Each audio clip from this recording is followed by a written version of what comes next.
Eu queria começar então para você fazer uma análise para a gente, econômica, sociopolítica, sei lá, a mais abrangente possível daquele Brasil que você tinha no Vem Pra Rua, que é esse início, né, o pontapé inicial, para o Brasil que a gente tem hoje. O que que mudou, o que que continua igual? Bom, por exemplo, uma análise de 2014 pra cá, né? Isso. Em certa medida, as pessoas saíram em Você tava com 2013. quantos anos? Eu tinha 29, 30 anos quando eu comecei o MBL. Tá. Eu era um dos mais velhos. O Kim tinha 18, 19 anos. Moleque, né? Todo Moleque. mundo. E as pessoas saíram às ruas em 2013. E em 2013 era assim uma revolta contra o sistema. Já faz muito tempo. Parece que Ela começa. não tinha cor ideológica. É. Até começa com a esquerda, mas ela não Sim, tinha sim. cor ideológica. Ela começou como um fenômeno. Esse fenômeno toma as ruas do Brasil pra mostrar assim, nós estamos com raiva de algo que a gente não sabe descrever. Quando o MBL surge, aí já em 2014, a gente direciona, não, esse governo é um governo corrupto, há um escândalo de corrupção gigante que a Lava Jato está descobrindo, e nós precisamos derrubar esse governo e administrar o Brasil com novas ideias. Aí sim surge o que a gente chama de direita online. Aí tinha o Olavo de Carvalho, que era um pensador, você tinha o Bolsonaro, começava a surgir, indo lá no programa da Luciana Gimenez, com os memes dele e tal. Então muita coisa começou a surgir. A gente derruba Dilma Rousseff, entra o Michel Temer. À época, a gente apoiou duas grandes propostas, uma foi a reforma trabalhista, outra a PEC do teto. A gente tentou apoiar à época uma reforma da Previdência, para o Brasil já mudar a lógica econômica dele. Se tivesse passado aquela época, o Brasil já estava em outra posição econômica, à época, para poder encarar as crises que vieram depois. Mas o Bolsonaro ganhou, havia por parte das pessoas uma grande esperança no Bolsonaro. O Bolsonaro, ele transformou toda aquela esperança em mudar um país em culto à personalidade dele. Porque o Bolsonaro é um homem muito simples. Ele é até gostável, é um cara engraçado. Mas ele não... Simples não, no bom sentido ou no mau sentido? no bom e no mau sentido. A questão é o seguinte, ele quer mostrar o tempo todo que ele é uma pessoa comum. Mas pra você ter feitos extraordinários, você precisa ser uma pessoa com qualidades extraordinárias, que são qualidades incomuns. Se você põe uma pessoa incomum pra fazer uma cirurgia no seu cérebro, essa pessoa vai fazer uma besteira, ela não tem qualidades especiais. O Bolsonaro nunca teve essas qualidades, as pessoas gostavam dele por ele ser simples, por ele ser engraçado. Ok, só que quando ele precisava lidar com crise, ele não sabia o que fazer. E mais, ele tinha preocupações com os filhos, se o filho corrupto aqui ou o filho corrupto ali, ele iria se dar mal, então ele precisava proteger. Na prática, ele traiu essa esperança das pessoas e a gente se manteve brigando. E acho que você fez muita cobertura desse período, sim. 2020, 21, 22. E ele perdeu a eleição pro Lula, como era esperado. E aí vem um governo de esquerda e a gente volta, e isso que a gente amarra todo o ciclo. A gente volta para 2015, quando a Dilma ainda estava no poder. A gente volta assim, como é que pode o PT ter retornado ao poder, mesmo o PT ter sido chutado pelas pessoas às ruas em 2016, 17, 18? É porque naquela época, em 16, 17, 18, tinha uma coisa que a gente não tem mais hoje. Tinha esperança que o Brasil dava pra ficar diferente, então as pessoas saíram às ruas, porque elas acreditavam que se tirasse o PT do poder, dava pra ter algo diferente, e as pessoas defendiam pautas e não cultuavam uma pessoa. Então quando a gente defendeu pauta, a gente defendeu a Lava Jato, o impeachment da Dilma, reformas, prisão do Lula, e tudo isso aconteceu. Quando os brasileiros passaram a apoiar apenas a pessoa, que era o Bolsonaro, o Brasil perdeu. A Lava Jato acabou, o Lula voltou, e aí a gente tá hoje com o Brasil sem esperança nenhuma, a ponto de ter o maior escândalo de corrupção da nossa história acontecendo agora, que é basicamente o escândalo do Banco Master, e ninguém quer sair às ruas, porque ninguém acredita mais em nada. E esse é um momento que o Brasil não tem nenhuma esperança. O brasileiro, ele perdeu esperança em absolutamente tudo. Especialmente as pessoas com mais de 30, 40 anos. Sinto isso, as realmente. pessoas da minha geração. Da sua geração também. Na minha geração. Porque é uma também. geração que o Brasil não se realizou. A gente passou umas 3 levas de agora vai. Agora vai, agora vai. Depois do tempo você fala, quer saber? Muda governo, entra governo, é a mesma coisa. Isso. E é ruim isso. Esse Muito sentimento ruim. é ruim. É muito ruim, porque não aconteceu. O Brasil não aconteceu pra minha geração. Tinha oportunidade. Lógico. Imagina um cara, eu tô com 42 anos. Um cara da minha geração achava assim, vou fazer a faculdade... Estudei, fiz a faculdade, vou arrumar um trampo, vou crescer na empresa, talvez mude pra outra pra ter uma promoção, vou comprar uma casa, casei. Não aconteceu isso. Não aconteceu. Essa geração minha, já em 2008 teve uma crise, então teve a crise mundial em 2008, o Brasil teve uma outra crise em 2013, 14, 15, crise econômica, então essa pessoa perdeu tudo, aí quando viu esse cara que fez a faculdade tá tendo que fazer Uber pra sobreviver. E aí ele, não, agora é Bolsonaro, agora vai. Aí não foi. Aí volta o Lula e fala, vou te dar uma picanha. Picanha? E não teve picanha nenhuma também. Então esse cara acha que viver no Brasil é uma desgraça. E aí o que tá acontecendo? As pessoas estão indo embora do Brasil. O Brasil, que sempre foi um país de imigrantes, um país assim, especialmente se você é do centro-sul do Brasil, você provavelmente vai lembrar que seu avô ou sua avó veio de algum lugar diferente do mundo. Hoje não é mais assim, o brasileiro vai embora. É. O brasileiro tá procurando emprego em outros lugares. E isso tá acontecendo porque as pessoas perderam a esperança do Brasil. Aí são piadas, o Brasil é um bostil, o Brasil não vai dar nada, ou o Brasil é um cachorro caramelo. Aí o PT se aproveita disso. Não, é a soberania com o cachorro caramelo. Pô, cara, a gente não é isso. A gente perdeu essa energia vital que poderia fazer a gente ser uma das grandes potências do mundo. E aí o que eu tô tentando fazer? Eu acredito muito. Eu sou meio louco nesse sentido. Cara, o Brasil tem tudo pra ser um dos 5 maiores países do mundo. E por que tem tudo pra ser? Esse é o cálculo que eu jogo pra todo mundo que é negativo. O Brasil tem um monte de A gente tá problema. com uma janela de oportunidade incrível aí pela frente. Exatamente, Vilela. Exatamente. Terras raras. O Brasil, antes de eu chegar na Terra rara, Tá. o Brasil tem um dos maiores territórios do mundo? Sim. Assim como a Austrália, assim como a Rússia, assim como os Estados Unidos, assim como a Índia, assim como China. Mas tem uma diferença. Calma, vou chegar aí. 2, o Brasil tem grande população? Sim, tem mais de 200 milhões de habitantes. 3, o Brasil tem uma economia grande? Deveria ser maior, mas é top 10. Então, das grandes nações do mundo que dão um checklist nisso aí, são poucas que vão chegar nesse enquadramento. Eu colocaria 5 e incluiria a União Europeia como 6º. Que China, China, Estados Unidos, Rússia, Índia, Estados Unidos, e Brasil a e União comunidade- Europeia, vamos botar comunidade assim. europeia. Então, Europeia. o Brasil deveria jogar nessa liga. Essa é a liga do Brasil jogar. Além de tudo, o Brasil tem energia disponível abundante, de todas as matrizes, especialmente as mais limpas. Isso inclui urânio, isso inclui energia nuclear, que não tem que ter tabu de falar em Sim. usar. O Brasil tem terras agricultáveis. Não é igual, tem um grande pedaço aí da Groenlândia. Você não vai plantar na Groenlândia. A gente tem recursos hídricos abundantes. A gente tem petróleo. A gente tem um clima quente que permite que você tenha, por exemplo, 2 safras no ano. Ou seja, o Brasil é um país abençoado nesses termos. Água. Água, demais. Descobriram debaixo da Amazônia água por não sei quantas décadas aí. Exato. Para a humanidade. Então, onde eu vou chegar? Em condições normais de temperatura e pressão, se a gente não se sabotar, a gente é top 5 no mundo. Agora, se você perguntar para qualquer brasileiro se o Brasil é hoje uma nação que tem condição de sentar na mesa com os grandes, as pessoas vão dar risada. É. A gente acha que a gente é ridículo, que a gente é um país eco. Pois bem, a gente precisa de um plano. O problema do Brasil é um problema de liderança. É como se a gente fosse um time de futebol que tem bons jogadores, mas o técnico é um imbecil. E este é o grande problema do Brasil. Nós escolhemos a pior comissão técnica assim, possível. E em todos os termos, não estou falando só do Lula, do presidente da República.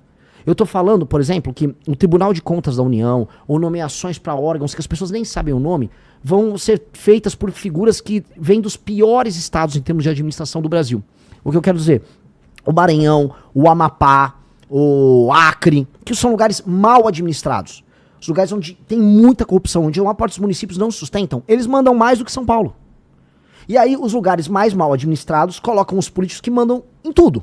Então, tem algum sentido em eu pegar, por exemplo, montar a comissão técnica da seleção brasileira com jogadores que estão na Série C, que foram rebaixados? Com um técnico, com massagista, com fisioterapeuta? Não, não faz sentido. Mas é o que a gente faz na política. Então, um estado... Eu visitei o Maranhão. Beijo pra todo mundo do Maranhão, vocês sabem que eu tô falando verdade. A galera do Maranhão sabe que eles são administrados pela pior classe política do Brasil. Dito isso, eles mandam muito mais do que administradores públicos e políticos e lideranças de estados mais bem administrados. Santa Catarina, por exemplo. Então, o que faz com que o Brasil ele seja tão desequilibrado? Nós temos um sistema político antigo que ele valoriza a ocupação de espaço e não a entrega de resultado. E a população, e aqui eu vou perder voto, mas vamos lá, aqui nós temos que... Tô no Vilela, cara, tô em casa, aqui eu vou falar o que eu penso mesmo. A população não sabe avaliar. E onde eu rodo no Brasil, a população não sabe avaliar. Culpa do que isso? Diversas razões. A população não sabe avaliar que é importante para ela ter saneamento básico. Essa é a primeira coisa, porque é uma obra que fica debaixo da terra. Ela sabe que tem esse problema. Não sabe. Por que isso não reverte no voto? Porque ela não sabe. Não, mas ela sabe Não que tá sabe, uma merda aqui. não sabe. Vilela, ela não Ela sabe. sabe que não tem segurança. Vilela, ela não... Segurança sim. Mas saneamento básico não. Você acha que não? Não. Vou dar exemplo, coisas que o cidadão não dá valor na hora de Porque você votar. perguntou pra galera qual é o problema daqui. Quando você está num lugar que não tem saneamento básico, as pessoas nem sabem que elas precisam ter saneamento básico. Não tá na imaginação delas. O valão de esgoto tá do lado da casa delas e ela tá tão acostumada com aquilo Acha que aquilo é que normal. aquilo é a vida dela. A vida dela tem um valão de esgoto, faz parte. Que o lixo largado na rua, toda a rua vai ter um lixo largado. Então quando essa pessoa sai do estado dela, ou da casa dela, da rua dela, humilde, ela vai, por exemplo, vamos dar um exemplo, o cara saiu do interior do Maranhão, e aí ele foi pra uma cidade de Santa Catarina que é mais bem cuidada. Ele nem compreende o que tá acontecendo ali.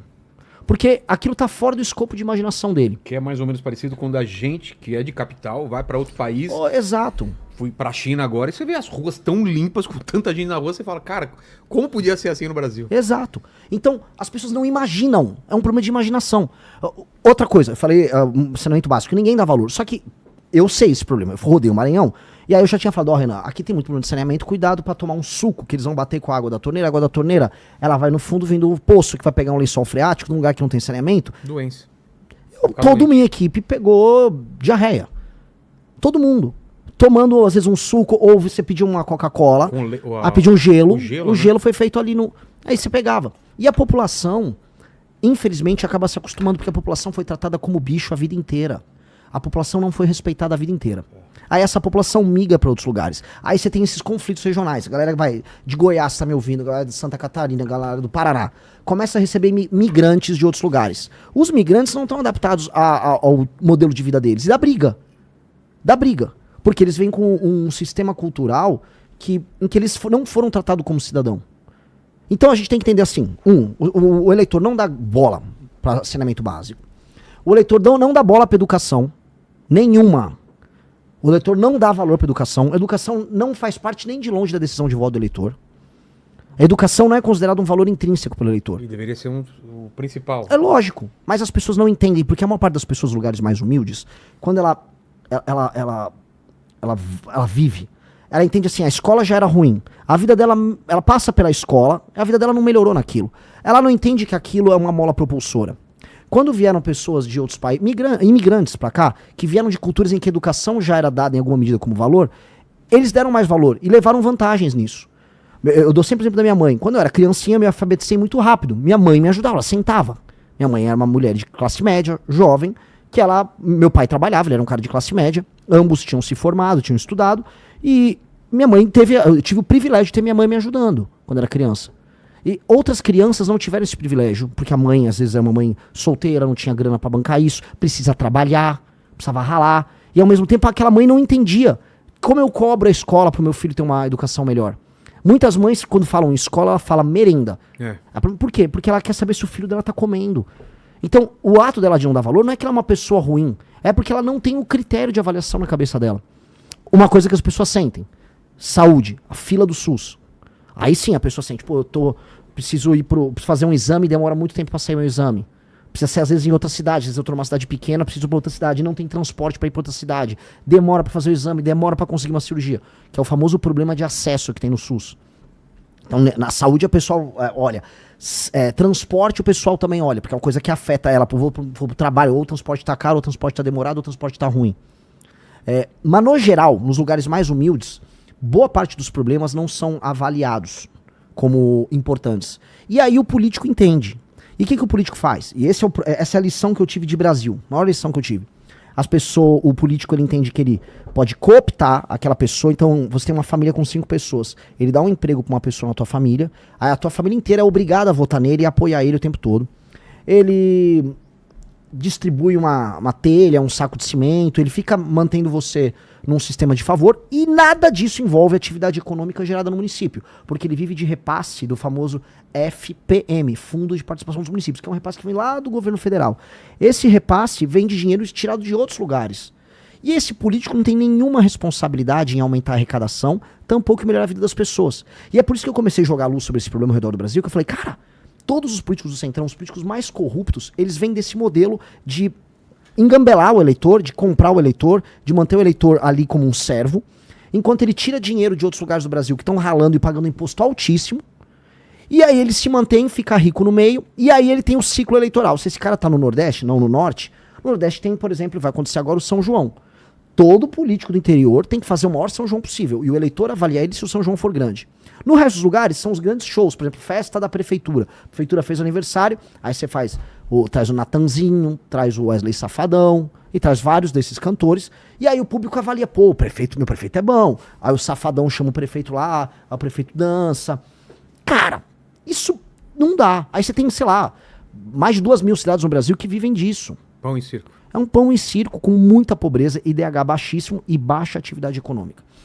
Em última instância, Não só por conta disso, por conta de outras coisas, mas isso faz também com que outros lugares no Brasil acabem pagando uma alíquota de impostos muito alta para sustentar essas transferências para outros estados e municípios e também para sustentar a máquina do governo, a grande máquina com seus milhares de juízes, com seus milhares de promotores, com seus funsas que ganham salários acima da média, com super aposentadorias. E você tem que sustentar toda essa máquina que redistribui dinheiro que não funciona. E aí fica a pergunta, desde a Constituição de 88 tem todos esses instrumentos de distribuição de recursos. Se for puxar ainda, vamos dizer, o Pacto Federativo, os investimentos para diminuir a pobreza no Nordeste, Sudene e tal, a gente está lá desde os anos 50 falando em fazer isso. E a desigualdade regional não diminuiu. Então a gente tem que mudar a lógica. E quando eu olho e eu estudo a lógica, ou seja, quando a gente estuda história, o que a gente percebe? Que você tem uma classe política que é horrenda, que é a pior classe política possível, administrando os lugares mais humildes e que não larga o osso. E eles se aliam com a esquerda, com a direita, com quem for, que é o famoso centrão. E se a gente quiser resolver centrão, se a gente quiser resolver STF, se a gente quiser tornar, aí sim, o Brasil que eu falei que tem que ser uma das 5 maiores nações do mundo, a gente vai ter que resolver esse problema. Porque rodando o Brasil, tomando uma surra de Brasil, vamos botar assim, você percebe que boa parte das nossas discussões são sobre outras coisas. E não sobre isso. E isso é o essencial. Isso é o verdadeiro tema de Brasil. Eu mesmo, cara, como liderança de movimento, eu achava que, tem outro tema aqui. Cara, tem temas bem mais importantes. E esse é mais importante. Esse eu percebi. Este é o maior problema do Brasil. E se a gente resolve esse problema, por extensão, a gente começa a resolver o grande problema brasileiro. Porque do jeito que tá, o mundo não vai ter clemência com o Brasil. O Brasil, como você disse, tem terras raras, tem recursos hídricos, tá posicionado estrategicamente. O continente, o Sul, a América do Sul, assim como o tal do Sul global, vai ser cada vez mais importante nas próximas décadas. A China, por exemplo, quer fazer uma ferrovia ligando Ilhéus até Xangai, no Peru, que é a ferrovia bioceânica. Porque aí eles dão um bypass ali no canal do Panamá. Você cruza o oceano. E os Estados Unidos não quer. A gente quer. Pra gente é bom. Mas é bom se com a China fazendo a ferrovia? Não sei, eu quero a gente fazer a ferrovia. Então, o mundo tá olhando pra gente e a gente tá fraquinho aqui. Metade do Brasil discutindo se quer uma picanha do Lula, se quer um Vale Gás, o outro se quer soltar o Bolsonaro. É essa a discussão? É essa a discussão de Brasil? Não é. Se a gente quiser ser um país de primeiro mundo, não é. E o lance que a gente tem que desafiar e acordar as pessoas é o que a gente precisa fazer para nos próximos 30 anos a gente se tornar uma dessas 5 nações. Todas essas outras discussões são discussões contingentes, que elas afetam essa, mas elas são menores. Todas, incluindo a STF. Essa é a grande discussão. Como quebrar essa barreira para tornar o Brasil um dos 5 maiores países do mundo. Só deve ser essa a nossa discussão. Todo o resto é besteira. O MBL precisa de voz e você pode ajudar. Se gostou desse corte, se inscreva para um futuro glorioso. Ative o sino, deixe o like e compartilhe. A missão é de todos nós. Até o próximo vídeo.